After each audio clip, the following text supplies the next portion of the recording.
you can see that there's the roof of the building, and this is the inside of it. So it looks like a bit of a flying saucer. So that picture we took about 3 weeks ago, I think. Just an example of where we are. And we've used photos throughout, which are of us or children.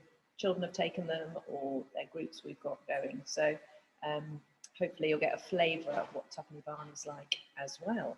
So I've got lots of slides, so don't worry about taking too many notes, because we'll email you a PDF of all the slides and also a handout at the end. Okay, so I'm hoping, see, first technical problem, I can't change the slide.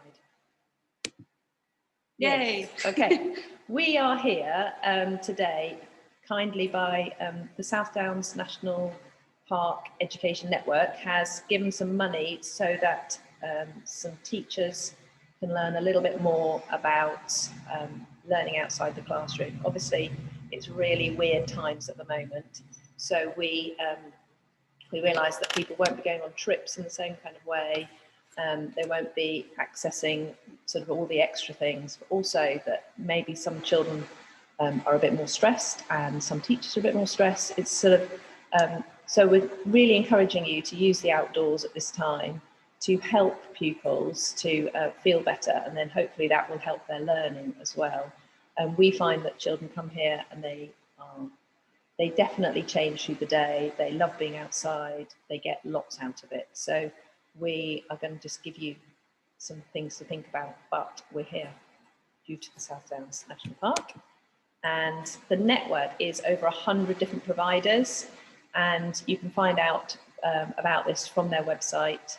And in normal times, you might want to go on trips to visit some of these places, or you can look at their websites.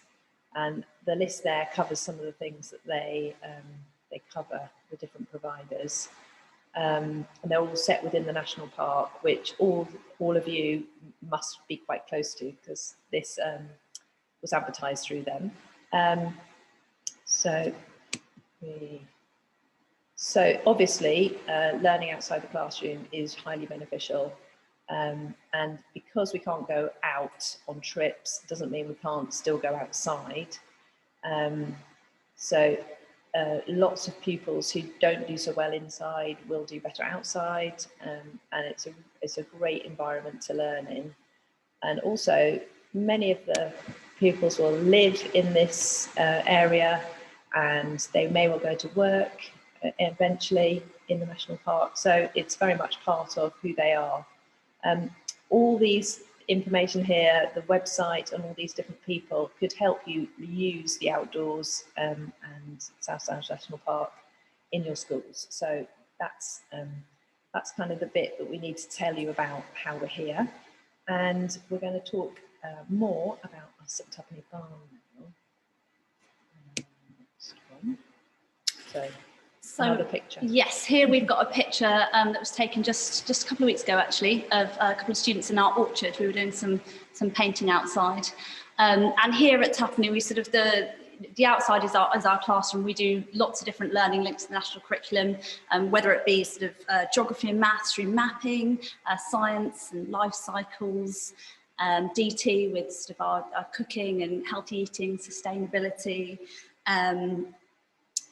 We use all aspects of what we have here with our ponds and our polytunnels and our orchards and our beehives.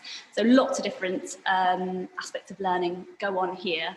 But today we are focusing mainly on health and well-being and how we can use the outside to help us with that and to help students be more focused inside the classroom. And you obviously will have a passion for that too, having signed up for this. So that's what we're going to focus on today. And we're going to just talk a little bit first of all about some theory behind that, and people that think that it's good too. So first of all, we've got a lovely picture here that was taken by one of our students recently. A lot of what we do here, we try and get the students to just really stop and focus and take a moment to pause and reflect.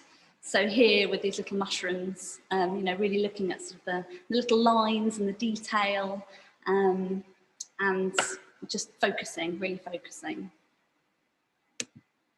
So one of the first sort of theories we want to talk to you about is the Harmony Project. Now, Liz and I did some training about this recently, and a lot of what the Harmony Project encompasses, we do a lot of here at Tuppenny Barn, but we feel that they sort of wrap it up in a great sort of package, as it were. I think Prince Charles is the natural patron, isn't he? And we've got a great book recently, which has got some beautiful pictures and some great sort of inspirational quotes from children in there as well, that sort of some schools choose to base their whole national curriculum around the Harmony Project, with its 7 principles, which are cycle, interdependence, geometry, diversity, adaptation, health, and oneness. And in particular today, we're going to be focusing on health and putting health at the heart of what we do. Now, I'd say generally probably here at Tuppenny with what we do with our students and with our social horticultural therapy that we have going on here, as well as sort of different events that happen, I'd say that sort of health is the real focus of lots of things that happen here, along with the others all sort of interweaving in. Today we were focusing a bit on geometry with our group, actually, with fir cones and pine cones, which we'll come to later. But yes, so that is the Harmony Project, and we really believe in their principles. We also really like some of the work of Marina Robb. Some of you might have come across. There's a book that lots of children have called, no, that's the one, it's not this one. So this is called Learning with Nature. It's a really good book. See, Abby's got lots of bookmarks in it, shows how good it is. And inside her book, she's got this tree, which we think sort of like brings everything together, like why we do all of this. So time in nature increases happiness, healthy risk-taking, stress reduction, self-confidence, resilience, well-being, and a sense of freedom. And that little sign at the bottom, it's free as well. So obviously we want pupils to be really good learners. And both Abby and I have been in the classroom till relatively recently, and but they can't really come to learning unless they're feeling positive. And so we think putting a bit of outdoor learning really helps with that. And that quote in the bottom about from Sir David Attenborough: no one will protect what they do not care about, and no one will care about what they've never experienced. So that sort of underlying theme as well, that we're preparing the next generation to appreciate the planet that they live on. So it's all linked together. So another little bit of theory. And lots of organisations pick this up. So the National Trust have this 5 pathways to nature connection.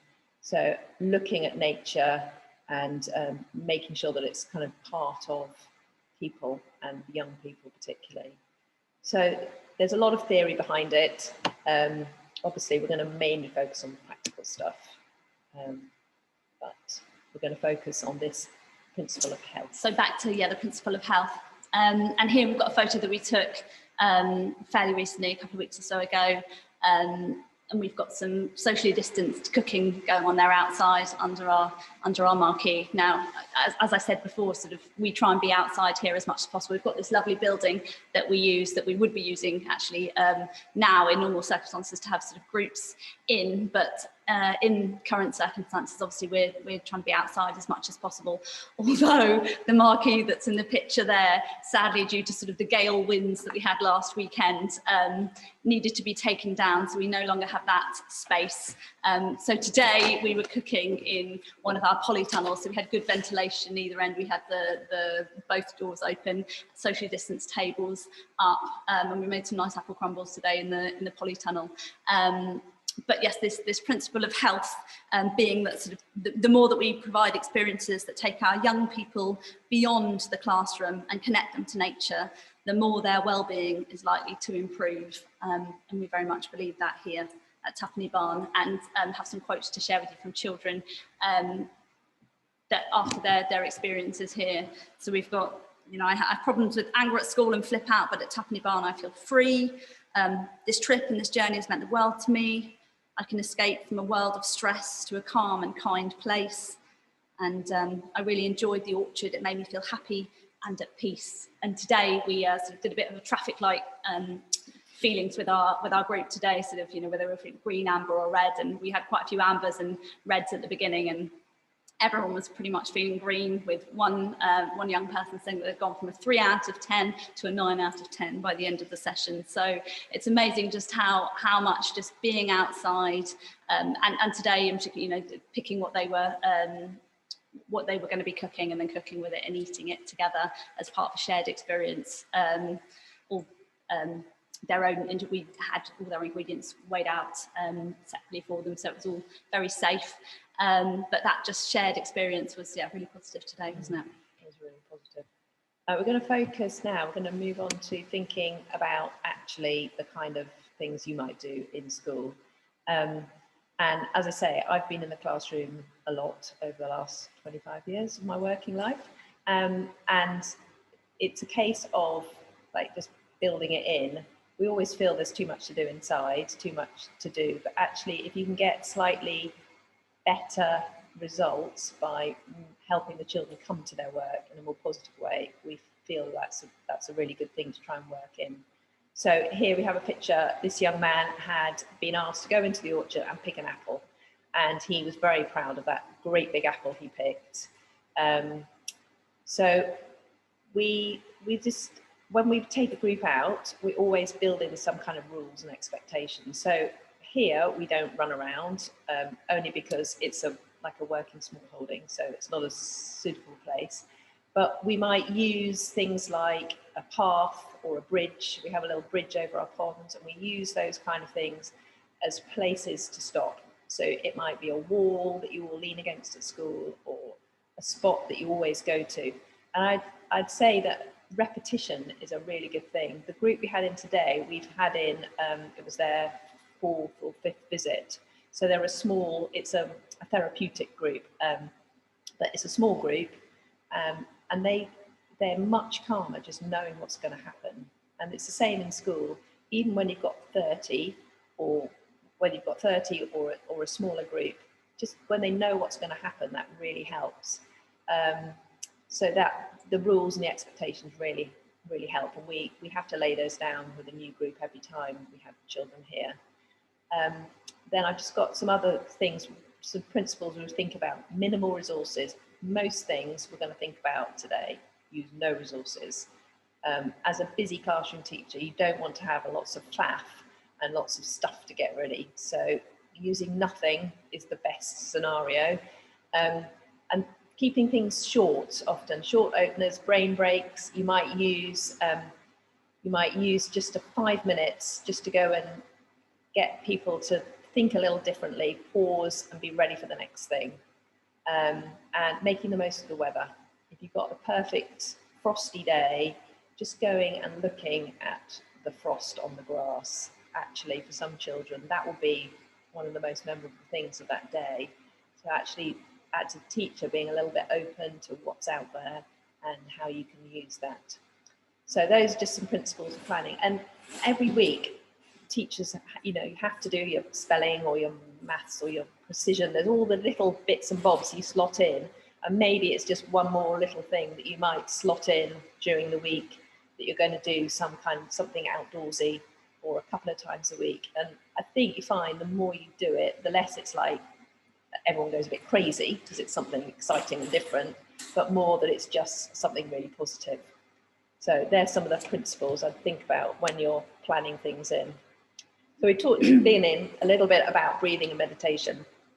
Now this is something you might need to practice. Particularly, we get lots of eye rolling with teenagers, and the little ones are quite sweet, but the ones in between maybe can get the most out of.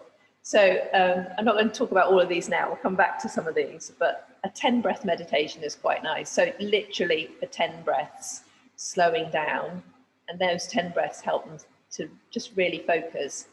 Maybe 3 breaths just breathing, and just talk them through breathing in, breathing out, and then have maybe 3 or 4 or 5 breaths in the middle where you ask them to think of something positive. So think of something that they like looking at. It might be a family member, it might be their favourite food, just something positive.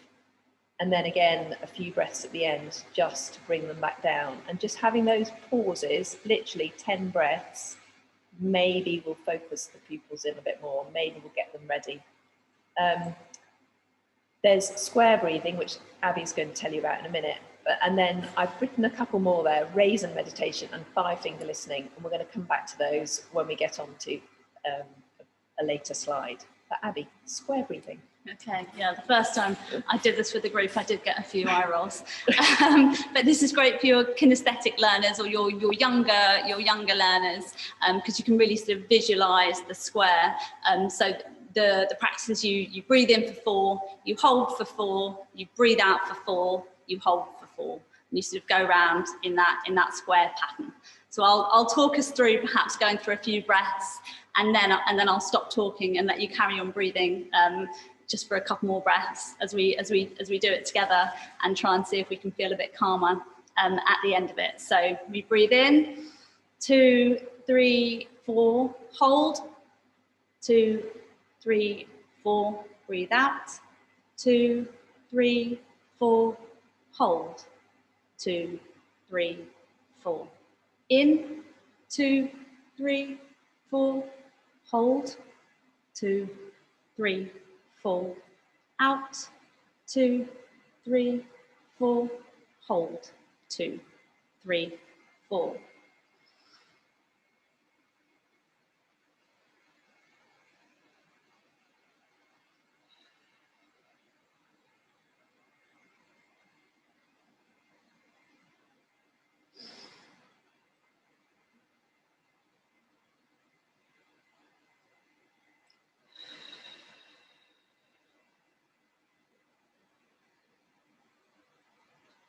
Okay, so might take a little bit of sort of getting used to, but sort of the more you build in these little exercises with groups, and actually today we did a different type of meditation that we'll talk to you about in a minute, but it was really calm and still today, wasn't it? And so it was the fourth time I think that we did a little exercise with our group, and it does feel, well, especially if you're doing it for the first few times, I mean me now as well doing it with you, it might have felt a bit strange, but sort of the more you do it, the more used to it. Yeah, the benefit of the de-stressing and the calming, particularly those children who are a bit more edgy, the ones who just need to chill.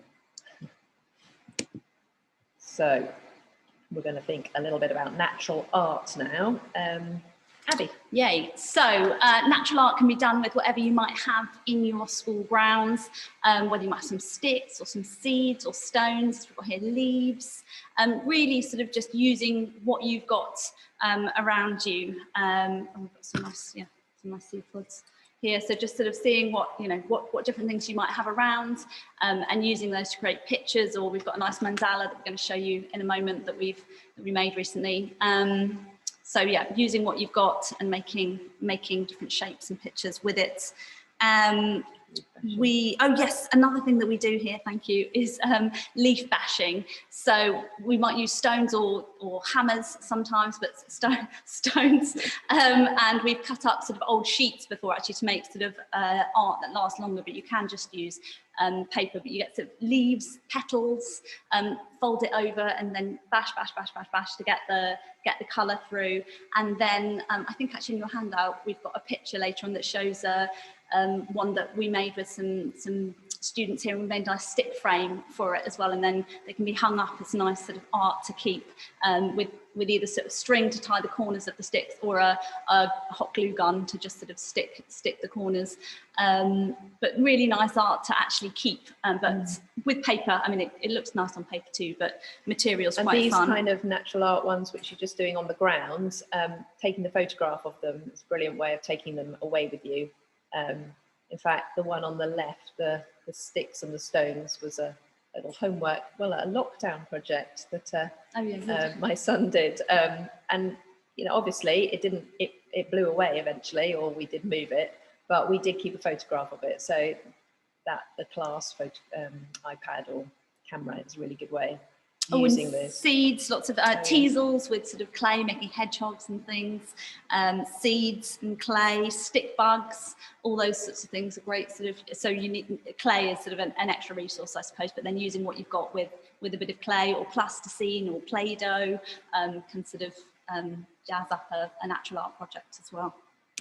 And thinking about colour as well, these are all lovely pictures from around Twopenny Barn of colourful, obviously there's the rainbow and then the flowers, and the nasturtiums are fabulous for this activity. I did an activity with some year twos where we looked at the building of Twopenny Barn. We thought about the fact that it was a sustainable building. So that was sort of the main part of the activity, and looked at lots of pictures, we looked at lots of materials, but then we went on and we used natural paint to design our own pictures. So it was very simple. We used nasturtium leaves, which we could rub on, which they worked really well. So they're almost like a crayon you make out of a leaf. We used berry juices. So we had, I think, some raspberries or blackberries in the freezer here, which we just took a few out and mashed them up. And we used real paintbrushes because we wanted to make a final kind of picture, but we could have used a stick or a natural paintbrush. So things like feathers, or you can get a stick and then put bits of straw or grass, lavender, rosemary, just with like a little elastic band or string to secure it on. So obviously a little bit more planning to make the paints, but even just mark making outside. And on your handout there's a picture made with mud, so just literally getting a bit of mud and mixing it with water and then making a picture out of it. So really thinking naturally, and on the theme of colour as well, we any of you are Instagrammers, the Woodland Trust is a lovely Instagram account to follow. They have these really inspiring pictures, and recently they've had these autumn colour pictures. So not only in there is there a bit of science, once all the chlorophyll is taken out, the leaf starts to look brown and crisp, it then falls off the tree, but it also has these beautiful visuals. So autumn's the perfect time to be going out, finding colours. We'll talk about these sticky strips we use, and I've done that with pupils where you go out, and so it's literally a piece of cardboard, old cereal box, and then it's got some double-sided tape on it, so we peel it off, so then we've got a sticky bit, and then we've gone out and tried to find the rainbow outside and stick it on. So really focusing in on colour. And the next picture is just our willow at Twopenny Barn here. So thinking about free resources. So obviously we talked about using sticks and stones and things. Lots of schools have willow, which kind of goes a bit crazy and like nobody knows quite what to do with it. But you can weave it really well, or use it, as Abby was saying, making stick frames, and you can make wreaths at Christmas by just twisting it round. So dream catchers before. You can make lovely with wool and feathers and buttons and those sorts of things. Stars at Christmas time. Lots of lovely things. Yeah, there's lots, and you can Google lots of ideas as well. But things like looking at what you've got outside, because obviously different schools will have different things. Some schools will have horse chestnut trees, so they can use the conkers for things, and some will have a pine tree, so the fir cones. So it's actually just thinking about what resources. And I know both Abby and I go off and put stuff in our pockets all the time. And I meant to bring them with me. I found curly acorn cups. They were like acorn cups, but then they had like a fuzz all over them. They were brilliant. Like Velcro almost. Like Velcro, yeah, like hooks all over them.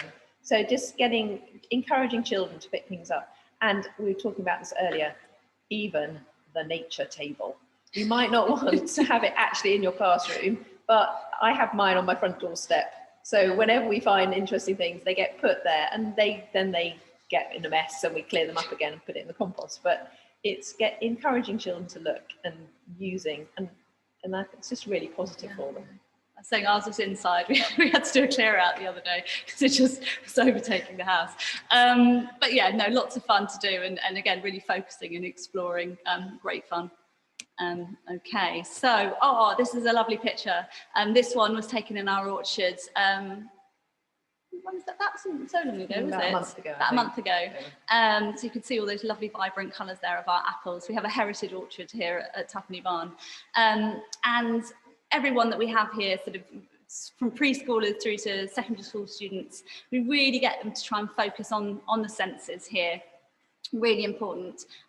Just getting them to, you know, look and smell and touch and listen and taste and really focus on each sense as we come to it, which we're going to do with you today as well, and think about the different activities associated with those. So yeah, listening. So Liz mentioned the 5-finger listening meditation earlier, and with that, again, so you've got your hand out. We choose different spots around at Tuppenny Barn depending on what we're doing. So we might sometimes on the bridge, we might be over in the orchard, and the children, we get them to close their eyes and have their hands out, and then just focusing on those different sounds that they can hear, whether they might be sounds nearby, the wind, people talking, or whether they're further away, an airplane, or you know, building work going on, but just getting them to really, really focus. And then as they hear each sound, they begin to fold down their fingers until they finally just got a fist left, and then they can open their eyes and share what sounds they've come across together, which is, it's just quite a quick exercise, but just again, sort of grounding, focusing, and just a lovely one to just fill a few minutes. So we're going to move on to looking now. Now this picture was taken a few weeks ago after a really heavy rain night, and there were these amazing raindrops on everything at Tuppenny Barn, and we noticed them on the leeks here, and it was like a real sense of awe and wonder. The children looked at them, and they were talking about it today, weren't they? They said, remember, they went back again and had a look at the leeks, which were now dry, and said, remember those amazing raindrops we saw. So it's that really encouraging slowing down and noticing what's around them. So we had a couple of things here. We've got here, Abby and I were in the orchard, whether you can see, just here in the middle, there's, on the apple, is a little worm. So we picked an apple up off the ground, and obviously we disturbed it, and we noticed this little worm poking out. And the flower picture was taken by a pupil, and they noticed a fly on the middle of the flower. So just noticing those little details, and it pausing and actually reflecting on the beauty of it. Yeah, and with this, I mean, I don't know, this I think the flower and the fly picture, we were doing a session and we were doing a particular activity, and we had one student wasn't so engaged in the activity, needed a bit more sort of direction. So we had our camera, and we gave him the task then of taking the camera and going off and taking a few shots.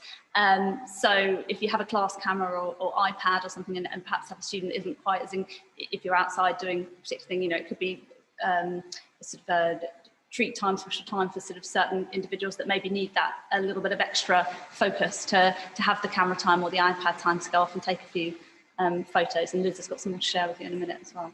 Yeah, and there's some ways of sort of honing in on this a bit more. You get the children to make finger frames, so you just put your fingers like this, so you make a frame that you're looking through, or you could even make cardboard frames, again, trusty cereal box, and different shapes and sizes. So what I have is just a selection of them, which I just keep in a slippery fish, and then just they can be brought out whenever we might need them, and encouraging the children just to sort of see the world in a slightly different way. Magnifying glass is obviously brilliant for that too, but mirrors as well. Getting the children to hold a mirror in front of them to look up or look at things upside down, different perspectives. And they really get absorbed in that, and they kind of go to a different place where they're kind of trying to work out different pictures. And obviously, sort of close observation is a really good transferable skill. If you can use it in your writing, then the things you notice, you can start writing about, or in science, making those observations. Cloud gazing in the summer, just lying down, looking at the clouds, seeing the pictures. A great starting point for a writing lesson, but also a really good way to calm down. Let's have a look. Any others? Oh yeah, and yeah, the weather as well. Using the weather, like we use the rain here in our picture, but you could use frost as well. That's a good one. Now this was taken by a pupil, and he was talking about it again today. This picture of the shield bug right in the grass, getting the children to look really closely. So he remembered, you know, he was like, oh yeah, I remember that picture. That was really good. The little shield bug, and it was in the grass and you could hardly see it. So really noticing what they can see around them. A really good activity. So we're going to think about tasting next. All tasting as opposed to me eating an apple ring. So Liz mentioned a raisin meditation earlier. I think we've done it with raisins, we've done it with apple rings. And this particular occasion, I was doing an online session with a group we're partnered with, a school we're partnered with up north through a sort of scheme called Farmer Time. I don't know if any of you are aware of it. It's run through Leaf. It's Leaf, isn't it? Yeah. And schools are partnered with farms, and they have sort of regular online sessions to sort of where, you know, each talk about what's going on. So at this particular time, I was talking about our orchard, and I think I did a bit of a session on apple pressing and the apple rings. So with the apple ring meditation, we had them really looking, and we'd sent them some in the post. So they all had their apple rings in class, and we looked first of all and looked at all the sort of the different textures and felt again sort of, did it feel squishy or hard or soft? And they came out with some really good descriptive words. Actually, it was brilliant. So feeling and looking and smelling. What did it smell like? And then taking a little nibble and just feeling it in your mouth. We said not allowed to bite it, first of all, just got to feel it in your mouth. And it's very tempting to bite, but yeah, just feel it in your mouth. And then, you know, just getting those initial flavours start to come out. And then as you take that first bite, the burst of flavour, and then eating it together. But again, just a really lovely, quick activity. And I know during COVID times, it might be a bit hard to hand around things to eat. So this could be done with break fruit, you know, with things that children have brought in from home. Hopefully they're fruit from home. I guess even if they've brought in an unhealthy snack, you could try it with a biscuit bar. Again, sort of, you know, those crunchy bits, and again smoothness. And so, you know, ideally something healthy like a raisin or apple ring or some fruit, but could be tried with whatever you have available. And then the other senses, so smell. Now I've got a really keen sense of smell, so I really notice. I walk into a room and notice who's been in there, and you know, there's funny smells. I notice them all the time. And children's sense of smell is generally pretty good. So using different weather days, hot and cold days, it smells different, and just trying to get them to notice that. Lots of children probably haven't even thought about that. The earth, particularly after it's rained, and the grass has been cut, and then if you have herbs, flowers or fruit trees in your school, that's great too. Now this picture is of a curry plant. So if you were to buy one plant for your school grounds, a curry plant is a really good one. It grows like mad, and also it just has this curious curry smell about it. And the children, you know, mostly don't like it, but it actually inspires them. And also things like lavender. Oh, yeah. Great for the bees as well, lavender. Yeah, on the handout, I've put a suggestion that you can get some plastic cups or some cut-off water bottles, put some herbs in, and then just put a piece of fabric over the top, or a piece of plastic with some holes in, and then get them to shake it and pass it round to try and sort of smell the differences. Obviously, that's something you might have to prepare, but it's quite a fun game to play, particularly if you are doing some senses work, some smell work with the children. And then touch. So the fir cone is a brilliant thing. We talked about those harmony principles. The fir cone has an amazing pattern on it. It's almost like a spiral, the way it's sort of constructed. And we spent a good 3-4 minutes today just looking at fir cones. Gave all the children a fir cone. Well, this one's a pine cone, isn't it? But yeah, we had fir cones earlier. Yeah, we had some more spiky ones before. And then again, things like the bark on the trees, stones on the ground, and then the grass, and then just the building that you are actually working in. So the difference between the glass and the windows, and then the bricks maybe. So using touch again. We've got this. This is rather lovely. This is a artichoke, which we've kind of picked and left to go dry. This is dried, yeah. So again, just like rather beautiful. And in the summer, they're so vibrant really in the summer. purple, Yeah, so purple. Again, the bees love artichokes, and we sell these in our shop before it flowers. Obviously, pick them, and they're very popular in the shop here at Twopenny Barn. But they're just so beautiful, so beautiful. So touch activities, again, you could just go and ask them to find two contrasting touches outside, or find something smooth. Yeah, we can pick up on this in a minute, but we'll talk about this in scavenger hunts. But there's a game we've got here. It was about £5. It's called Go Find It, and it has little cards, and it has things to find. So this is find something bumpy, find something furry, find something soft, find something hard, and then it's got colours to go with it. So you can pick more than one card, and then you have to categorise it together. So which you could equally make. You could make something like that yourself. Definitely make your own, but just little. And the person who recommended it to us said that they just kept this in their pocket, and they so when they were outside with their class, maybe after a break time, they could just bring it out and use these little cards as inspiration. We'll talk a little bit more about those when we get to scavenger hunts. Yeah, scavenger hunts, we're there. Woo. Is that me? Yes, your scavenger hunts. It's me. Scavenger hunts. So we do lots of scavenger hunts here at Twopenny Barn. Liz mentioned the sticky strips that we often use with our cereal packets, and we often do journey sticks as well, where you sort of in lots of cultures is sort of telling a journey through your walk. So you have your stick and your bit of wool or string tied to the end, and pick up different bits as you go. So whether it be a bit of bark or a feather or a leaf. But we start off by having rules before we go here as well. So rule 1 is no living things. So no worms or beetles attached to your stick, and no living plants as well. So not ripping off bits of our trees and flowers or vegetables that are growing here. So things that they found on the ground. So always good to set out those boundaries before you start.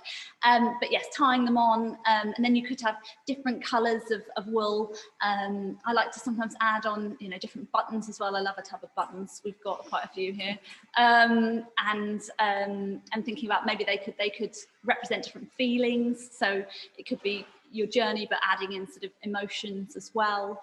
So yeah, good for writing as well. Oh yeah, creating a story around the classroom, and then use them to tell the story, or Absolutely. tell the story as you create them. So they we've got another game, haven't we, as well, that we'll just hold up. That we've got a picture of this in a minute, but so it's another scavenger hunt one, but it's got these cute pictures of bears doing yoga on the back.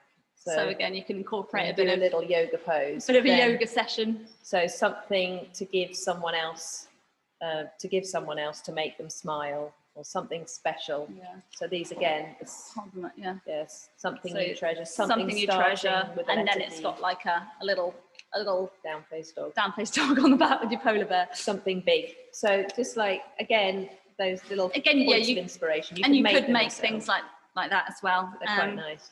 And then here we've got this picture here.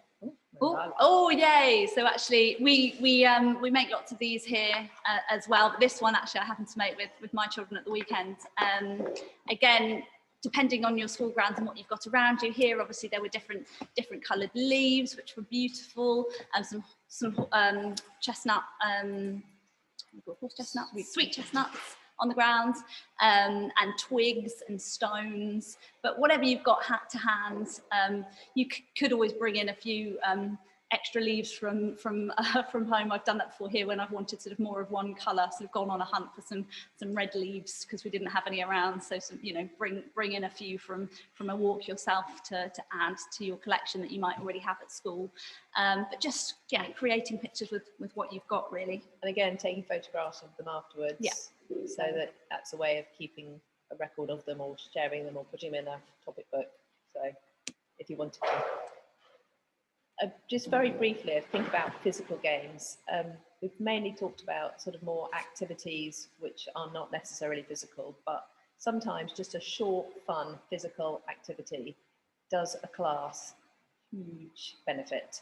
So I've just written just some quick ideas down. And this learning with nature, she has loads of good ideas for outdoor games. And you probably, if you were to ask the staff around you, if you're in a school, for everybody to come up with one out quick, no resources needed outdoor game, I bet between you could probably come up with quite a lot. So funny walks and backwards walking, just one that I do with my family. Just to lighten the mood sometimes, we all just do funny walks. Or we all walk backwards. So it's as simple as that. But just like something really short, probably maybe lasts 2 minutes, actually lifts the mood, helps people feel more positive. The bean game, I don't know whether you know that one, where you have different types of bean and you call it out and then they have to do a certain action. So runner beans, they run around like mad. French beans. Or run on the spot sometimes, because when I've done it in here before, because we sometimes after lunch, we don't have sort of an area to run as you would perhaps at school. So when we have groups in, we get them doing the bean game here after lunch. So so French beans say oh la la, and frozen beans freeze. Jumping beans jump. Baked beans, I quite often have them lying on the ground just like they're baked in the sun, but you can make the rules up to go however you like. North, south, east and west, similar idea. Great time with geography. Where is north, where is south, where is east, where is west? Set out a kind of court or a sort of play area and you call out one of them and everybody runs to that area. And then simple, follow my leader. Could be done in smaller groups, particularly if you've got a class of 30. You could do it in house teams or table teams. And then a guide your partner where you blindfold and get people to move around. Obviously you might need a bit more planning, but a hat pulled over your eyes is a really good one for that. And you can do that with a tree as well. We didn't talk about that, but if anyone saw Country Bile on Sunday, they did a little activity where you blindfold your partner and then you take them to a tree. Obviously, some schools might not have many trees, but if you had a few trees, you can do it. And you get them to touch the tree and then you take them back again and then they have to work out which tree it was when they can see it. So again, just like working together, just a fun, positive little game and noticing what's around them. So, resources. We've talked about a few of these. We've kind of talked about most of these. We've listed them in our handout as that well. We'll be emailing to you. And we'll send you this PowerPoint as well. So yeah, we've got most of our things from here. The stick book, I really like the stick book. It's got lots of ideas and they're kind of different grades. So, you know, some are really simple and some are more complex. But they're things like, things like make a star wand. So using your willow. So there's lots of great little ideas there. I talked about that. Let's talk about that. So why do all this? Because we think it's going to benefit the pupils. It's going to make them more positive. Often helps with behaviour. Helps with a sense of calm. Helps with enjoyment. If a child goes home and said, "What do you do all day?" and you do their parents, they just sat. They said the best thing was playtime. Maybe we might want to sort of change their mindset a bit and just help them enjoy school a lot more. And we have a challenge for you. We would love you to have a go at something outdoors. Even try and build it in and do it a few times to see if you can see that the children benefit from it. Or if you already do something outdoorsy regularly, tell us about it. We'd love to hear that. Or add in another thing that perhaps you've been inspired to do today. Yeah, so So what we'll do is we challenge you to have a go of that, and we're going to send you a few questions, like literally 3 or 4 like questions. 2. It'll be very short. Very short, just so that we can see like sort of a bit of impact of how you might have used anything that you might have picked up here, or you've shared with somebody else, or something you already do. We'd love to hear that, because that's how we get all our ideas, like all good teachers. We get them from somebody else. Oh, I've gone backwards. I didn't think we could do that.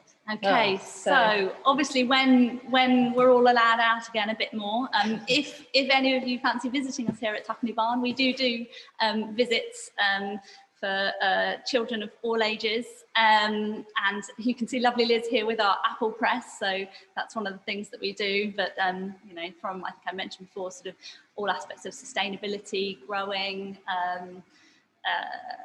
life cycles with our pond, the bees are a particular passion of mine. I'm sort of the apprentice beekeeper here. I help look after the bees with our main beekeeper. I think everybody should know about the bees, and perhaps we'll do another session on the bees another day, but it's sort of so important.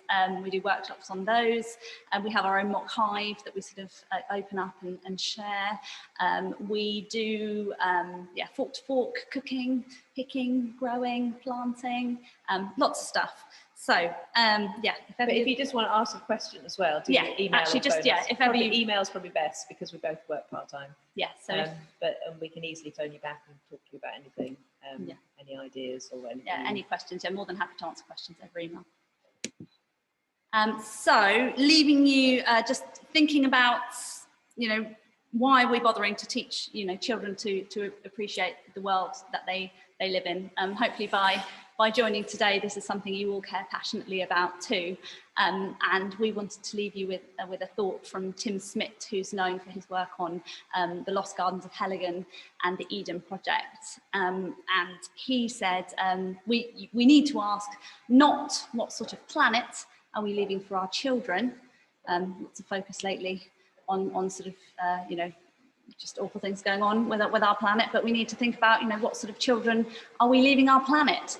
So, you know, as the educators of the next generation, inspiring them to look after and care for the world around them, people around them, the world around them, the animals around them, you know, everything, it's all connected, isn't it? So that's just something to think about at the end of our session. And we hope you've enjoyed today. And if anyone has any questions at all, then we're happy to take them. But we hope you've been able to take something from today. I know you may well have had some of these ideas yourself, but hopefully we've given you a few ideas to work with. You're welcome. I can see some thank yous.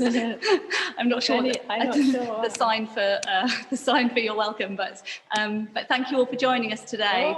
And whoa, we're going. It's getting too technical for us now. We're not sure what we're doing. Stop share. Oh, there you go.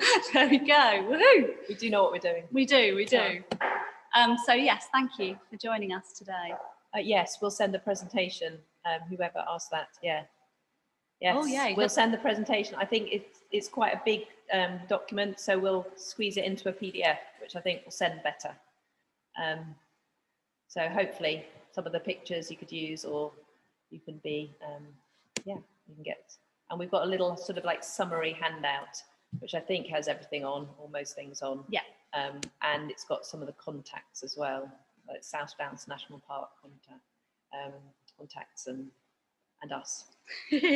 And if there's anything that you think we haven't covered in the handout that we give you, that you heard us say that you want information on, then just pop us an email and we can follow up. And come and visit us when you can. Yeah, or if you just want if you just want to look around and you're not sure about a visit yet, I mean, perhaps not this next month. But after that, come see us. Okay. Great. And we'll be in touch, because we're leaving your challenge. We'll be in touch about that. Yeah. Homework. Very small. Okay.